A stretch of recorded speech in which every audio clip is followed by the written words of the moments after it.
two, one. Hi, everyone. Welcome to our live table read for this week. This is Freakish Films presents Bob's Burgers, a spec script by Mickey Martinez. The title of this script is The Rise of Womaine, and we're really excited to read this. It's a really cool comedic kind of vibe script, and we're just happy to be here. Thank you for tuning in with us. This is about maybe week 5 or 6 around there that we've been having these live table reads on Freakish Films and streaming them. So thank you for your support and thank you for watching. Well, I'm going to go ahead and go around the room and introduce everybody. And please don't forget that we are doing this as kind of like a donation entry. You don't have to donate to watch, but it's greatly appreciated. And you can find the donation button and the screen where you can see this showing right now. So go ahead and check it out. And all right, without further ado, I will go ahead and go around the room and leave myself last. So let's start with Diego. Hi, my name's Diego. I'm going to be playing Bob and Jean today. All right, exciting. Next, we have Tiana. Hello, I'm Tiana, and I will be reading for Tina. And we have Laura. Hi, I'm Laura Shaw, and I'll be reading for Louise and Linda. All right, and I'm Gracie, and I am the narrator and a couple of assorted characters along the way. So, all right, let's get to it. Let's read this script, The Rise of Womaine, Bob's Burgers, a script by Mickey Martinez. All right, everybody ready? Let's do it. All right. Exterior, top of Belcher Building, night. A figure stands on top of the building looking out at the town, the outline of the person with long hair wearing some kind of costume. The face of the figure becomes clearer as the sun comes up. It's Tina. I made a wrong turn somewhere. This city, it has become corrupt, like the bottom of an unwashed cereal bowl. There are a bunch of kids on their bikes going through alleys. Tina follows them with her eyes. Abandoned and separated from my team, I must become something more. More than human, more than teen, more than woman. I must become Womaine. Thunder strikes behind Tina, revealing her horse costume in its full glory. This is my story. We cut to an interior of Bob's Burgers. It's the morning. Bob and Linda are in the back of the restaurant while the kids are sitting in the booths. Teddy is waiting for his burger at the table. The special burger is the Empire of the Sandwich. You know what? I'm glad we decided to use some of the tax return money on the kids this year. Yeah, look how happy we're making them. Do you think we should have asked them what they wanted? No. We know them. They're our kids, Bobby. I think we got them spot on. Tina is showing Jean and Louise the ins and outs of her spy kit. While Jean is showing off his new guitar, Louise is not impressed. Wow, this was actually spot on. I didn't even know I wanted this. I think Mom and Dad have become psychic or something. Psychic? Oh no, I have to stop having thoughts. Jean sits there, tense. Louise picks up a magnifying glass, looking it over. You actually like this stuff? You let them get away with giving you this? Yeah, it's cool. Jean is still stiff. It's like the show Hoosier Holmes. Tina, that's for like 7-year-olds. What are you doing still watching that stuff? I still watch it, and I'm 11. Jean shuts his mouth with his hands and then his head. Oh no, now they know my age. Jean runs upstairs. I think it's great. Just give it a chance, Louise. No thanks. I'll stick with my ticket to the Sweet Patch Kids Museum. They're on sale tomorrow morning, and Dad says those tickets are mine. Daddy, there you go. First burger of the day. Really? It's my third. How is that possible? It's 8 in the morning. I keep some in my pocket to munch on, ziplocked and everything. Teddy takes a bite of the burger and notices something's off. His eyes shoot open and he spits out the burger and falls out of the chair in fear. Ah! What is it, Teddy? What's wrong? Oh no, Bobby is having a heart attack. Bob, something's wrong with it. The burger? Did you finally poison him? Is he going to die in our restaurant? Can you haunt us? Yes, it's different. It's wrong. It's just a burger. Bob checks the burger, opening up the bun and going through the ingredients. Well, that's funny. There's no pickles. Oh my God. Oh my God, what does that mean? Cut it off. Teddy, it's okay. We'll just go get pickles. Bob heads to the back of the restaurant to get pickles while Linda helps Teddy up. You know what pickles are, right, Teddy? I don't know, I just eat it. Are you sure you're okay, Teddy? Yeah. Jean runs down into the restaurant. Did I just miss a Teddy heart attack? Huh, that's strange. There aren't any pickles here. Didn't you just order some? Well, yeah, I mean, they must be in the basement. I'll get them. Bob goes down into the basement. Tina is staring at the burger that Teddy took a bite out of. It looks empty. Everyone else leans down to stare at it in a circle. Like socks without feet. Or feet without socks?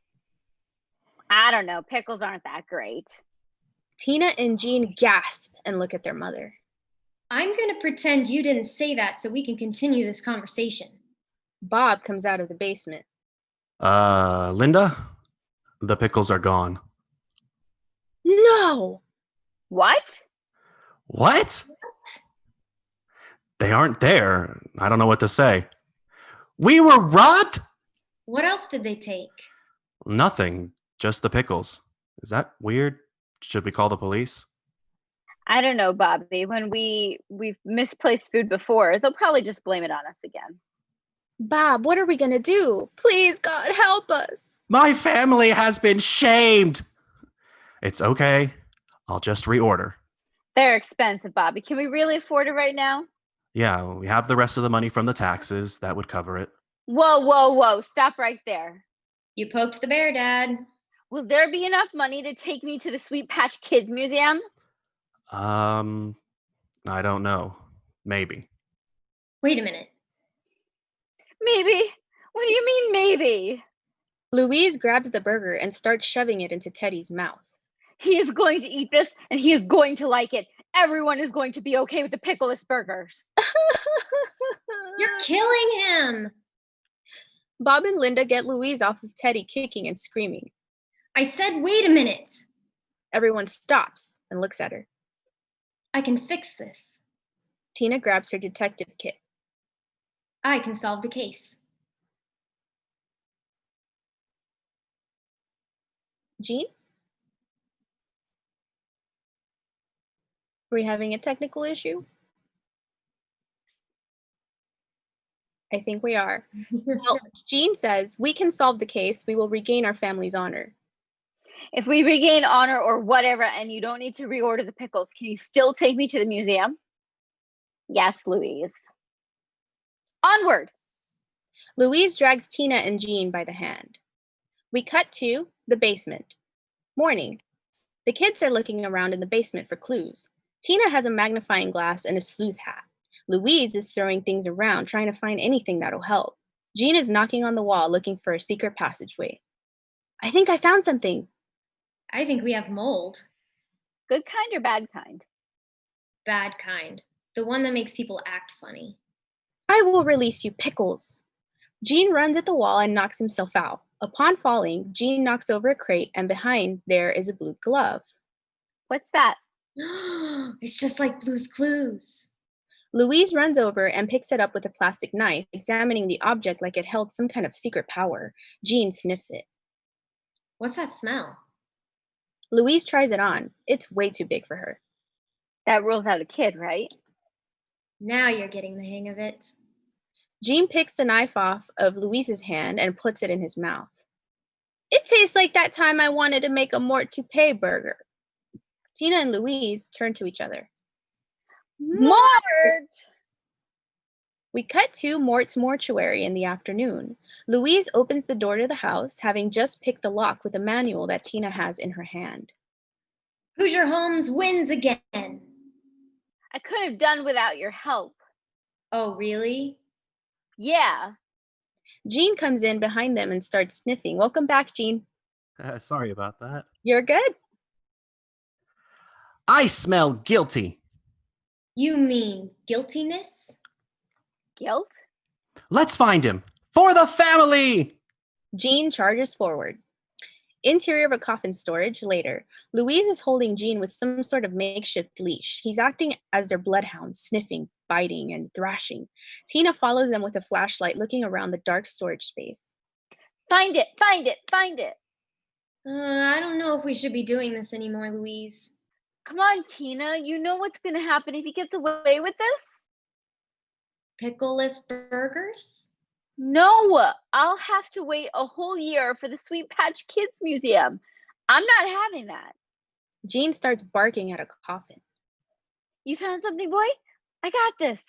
Louise pries the wood open. Mort is laying inside. Everyone screams, forcing Mort to wake up and scream. You! Me? I can explain. Give us the pickles!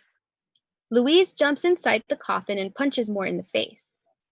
I sleep here on occasion. It's not weird or anything. It's not like I sleep with the... Wait, what? I trusted you, Mort. You betrayed me. Excuse me?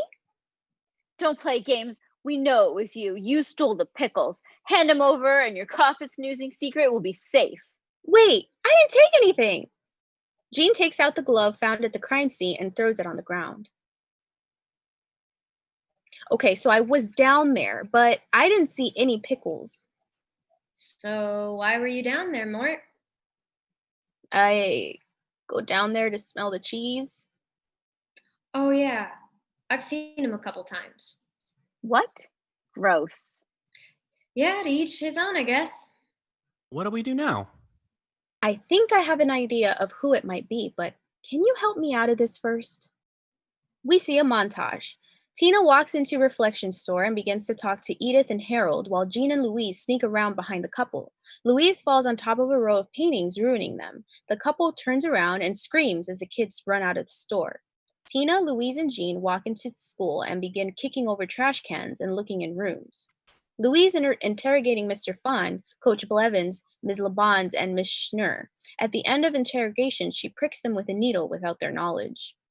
The kids are testing the needles in the science classroom on a beaker, and Tina shakes her head. Tina walks over and talks to Tammy and the other Wagstaff girls, including Jocelyn, Jody, and Courtney. They shake their heads, and as Tina turns around, they laugh at her while Tammy passes gas. Interior, Wagstaff hallway continuous. Tina is walking down the now empty hallway. Now, a sound is heard. Not one of the lights in the corner starts to flicker like an old street lamp. We weren't getting any closer. The detective work was failing. Things that I thought were true were the opposite of true. They were not. But that didn't stop Louise from running it into the ground. Tina turns and one of the closets has a light on. The number of the door is 221B. Tina walks toward it and opens the door. We're inside the closet. It's a control center for the investigation. Jean is smelling different things from around school that Ollie and Andy keep bringing him. Daryl is on communications with a computer and a headset. Louise is sitting in a big chair in the middle looking at a big corkboard with pictures on it of different people around town, from Jimmy Pesto Sr. to Zeke, and even Marshmallow, the woman prostitute. Any news from the front lines, Belcher? No, not a peep. We'll just have to keep looking then. Louise, I need to talk to you about something. Wait, Tina, I'm just on the verge of cracking this thing. Louise, I am your sister, your flesh and blood. I deserve a chance to talk to you. The room stops and there's a silence. Deserve? Deserve? You deserve nothing. While you are here wasting my breath, a pickle thief is getting away and taking all of his lies with him. It's not about the case, Louise. Not to you. A note is slid underneath the door and slides between them. The person who left the note takes off. Louise realizes what happened and points at the door. Follow that person. Jean takes off, stampeding at the door. He opens it, but there's nobody in the hall. Tina picks up the note and opens it. On the note, in scribbled handwriting, it says, Locker 104, 23-4-16. Where in the world is locker 10-423-416? It's the locker number, then the combination. Interior Wagstaff hallway later. Tina, Jean, and Louise are staring at the locker. That's Jimmy Jr.'s locker. We can't open that. Why can't we? It's an invasion of privacy. No, Tina, you are not stalling this investigation. Louise, this is wrong. You know what, Tina? You're out of the agency. What? You are out. Jean, open the locker. Jean pushes through Tina and Louise to open the locker door with 3 precise twists of the combination lock. Jean, no! As soon as the door opens, a giant jar falls out of the locker. The jar rolls on the floor. The jar rolls over and has a label on it reading Bob's Pickles. There's an audible gasp among them. Jimmy Jr. walks around the corner and freezes. He sees the jar. He sees them. They look at the jar, then look up at him. There's a moment of stillness. I can explain. Get him! Louise and Jean chase Jimmy Jr., both of them gaining ground, going through doors, upstairs and into the busy cafeteria. Interior Wagstaff cafeteria continuous. Jimmy Jr. runs into the cafeteria with Louise and Jean right behind him. Jean looks over to see a meatball platter. Spaghetti day! Jean leaps toward the plate. He is out of the chase. In front of Wagstaff, the chase continues out into the front of the school. They leap across benches and head into the street.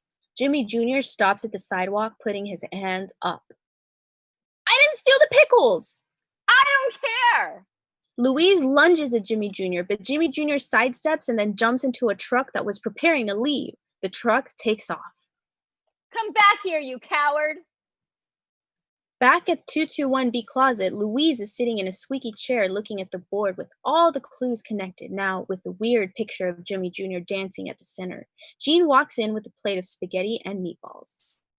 Did we figure it out? No. Where's Tina? Forget about Tina. We're on our own now. Exterior dark alley night. Tina's walking down an alley. A slight thunderburst is heard, and it begins to rain. I'm on my own now. A paper's flowing in the wind. It hits her in the face. She peels it off to reveal a picture of a horse being ridden by a woman. But have I ever really been a part of something? They didn't think I could pull off the detective thing. They'll see. They need to find the rest of the pickles and take them back home. I will find them first. Inside Tina's room, Tina bursts in and begins rummaging through her stuff. She looks under her bed and begins to put on certain aspects of a costume. I must become something more than human, more than teen, more than woman. At the top of Bob's building at night, thunder strikes behind Tina, revealing her horse costume in its full glory. I must become woman.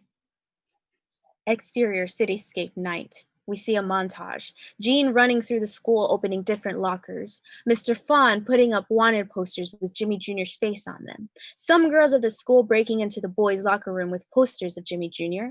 And Louise walking down the street with an entourage consisting of townsfolk. End of montage. Louise stops and the entourage stops. Search. Find Jimmy Jr. Jimmy Pesto's place is broken into. Louise walks into Bob's Burgers. Inside, Linda and Bob run to the window in a frenzy. Oh my God, what's going on out there? Louise, are you okay? Louise walks past them and grabs some food from the kitchen, stuffing it in a bag. I'm fine, just needed some supplies. Supplies? Supplies for what? The troops. Is this you? Are you doing this? We need to find Jimmy Pesto Jr. Why? So you're going to strip search the town? If that's what it takes. Louise begins to walk back past Linda and Bob. This is because of the pickles, isn't it? Linda looks at Bob, worried, then back at Louise. Yeah, he took them. I'll find him. Louise, just forget about it. No, I'm going to that Sweet Patch Kids Museum, and nothing you do. Suddenly, Jean knocks on the door. We found him! He's on the move! Louise runs out the door. Bob and Linda follow. Wait! Stop! Louise! Bobby, what do we do? I don't know. We can't stop her. I'm kind of afraid to tell her the truth. The truth? Bob and Linda turn around, but nobody's there. Out here. Bob and Linda turn back outside. Womaine is hunched on top of a trash can near the restaurant. The truth is relative. Justice is carved in stone. Womaine takes off in the direction the other people went. Was that ours? I don't know. Exterior alley later. Jimmy Jr. is running down an alley. He's confused and scared. He looks inside a trash can, sees a box of pizza with a slice still inside, and eats it like an animal. While he's chewing, bikes with headlights right up the alley. He runs the other way. A car pulls up, blocking his path. No, wait! The blinding light is made clear by Louise, who steps forward from the bikes. I know what you did, Jimmy Jr., and you're not getting away with it this time. No, you don't understand. I understand perfectly. You thought you could shame my family. You thought you could steal from us and get away with it? No, please! Louise motions everyone forward with her hand. Take care of him. Louise's people close in slowly. A neigh is heard from behind the car. A shadow leaps over the hood and onto the other side. The headlights cast a silhouette on Womaine. Don't touch him. Who are you? I am Womaine. I am the opposite of bad things. She smells like Tina. Shut up, Jean. Tina? Louise, he didn't do it. You're not part of this anymore. Go home. I can't let you punish an innocent man.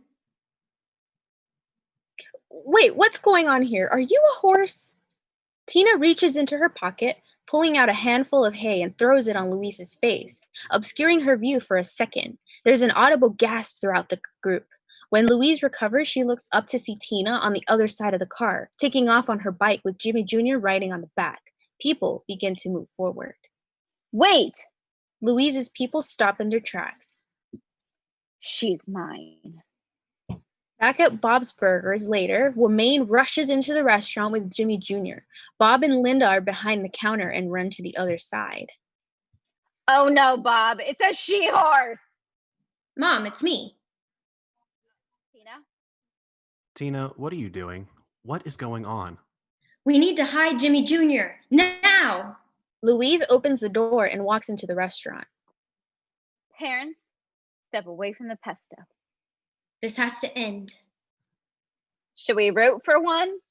No, we have to stop them from fighting. Oh, yeah, right. Womaine grabs a ketchup bottle and squirts the stream at Louise. Louise dodges, rolls, pops back up with a mustard bottle. They fire at each other and the two streams collide. Explosion! Everybody's covered in condiments. Louise is filled with anger. Womaine, her costume stained, is also ready for battle. They leap toward each other. Bob jumps in and grabs Womaine. Linda jumps in and grabs Louise. Jimmy Pesto's huddled in the corner.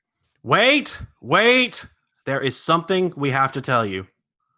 No, Mom, let me go. I must get to the bottom of this. Stop! Justice must be served. The pickles are here. Both Louise and Womaine pull back. What? We found the pickles. We didn't think it was a big deal. Big deal? I've worked harder at this than anything in my life. And we're so proud. I told you, Jimmy Jr. wasn't the one. But the jar. What jar? I sold some of the pickles to Jimmy Pesto at an extremely high price. Outside of Bob's sidewalk, Jimmy Jr. is picking up pickles from Bob. He gives over some money. Bob hands over the jar. Instead of going to his father's restaurant, Jimmy Jr. runs to school. And I did not turn them in, he says. Inside Bob's Burgers a little later, Jimmy Jr. looks back at the Belcher family. I just really like pickles. Can I go? Yeah, Jimmy, get out of here. Jimmy Jr. runs past Louise very cautiously. How could you do this to me? She looks over at Tina, who's taken off her mask. Us. This got out of hand really quickly. We're sorry, guys. We'll make it up to you. Right, Bobby? Yeah. Wait, what? Jean runs in the room and sees everyone's covered in condiments. I had a dream like this. Jean starts licking everything. Interior of Sweet Patch Kids Museum, day.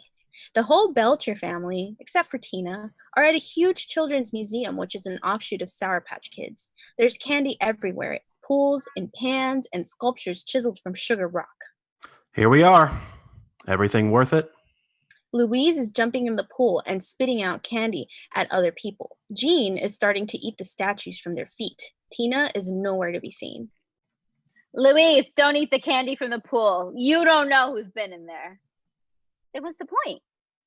There's a kid standing awkwardly near the side. He grabs pieces of candy behind a glass on the shelf that says 1923 candy, do not take.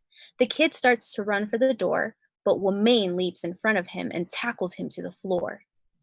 Justice is not limited to one place.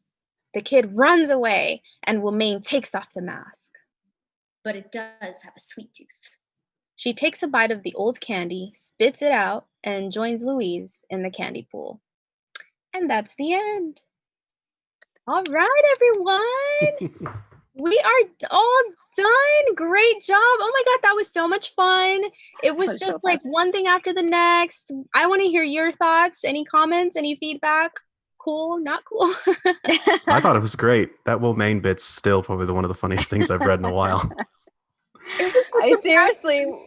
I wouldn't have been able to tell the difference between this script and a Bob's Burger script. Like, it's the same. It's amazing. Good job, Mickey. It's huge. Mickey Martinez, Yeah. the author of this awesome spec script called The Rise of Womaine. I believe I got that right. The Rise of Womaine. This is an awesome read. I'm so glad that everybody who joined us today was able to join us. And just one quick reminder before we jump off, we're actually going to go around one more time and just kind of like say our names again and tell you where you can find us. Just a quick reminder, we do have a donation link. It's still open. If you feel obliged or, just kind of like, hey, I liked what I saw, go ahead and click on that link and see, donate a couple of dollars our way. That way we can keep this fun going. And it's so much fun. We have so much fun every week. Thank you, Freakish Films, for putting this all together every week for us. And okay, we're going to go around one more time, and feel free to say if you have any social media, feel free to share that. So we'll start with Tiana. Yeah, I'm Tiana Stewart. I am on Instagram at Tiana Stewart ATX for Austin, Texas. I had a blast tonight, and kudos to everyone who had double, triple roles.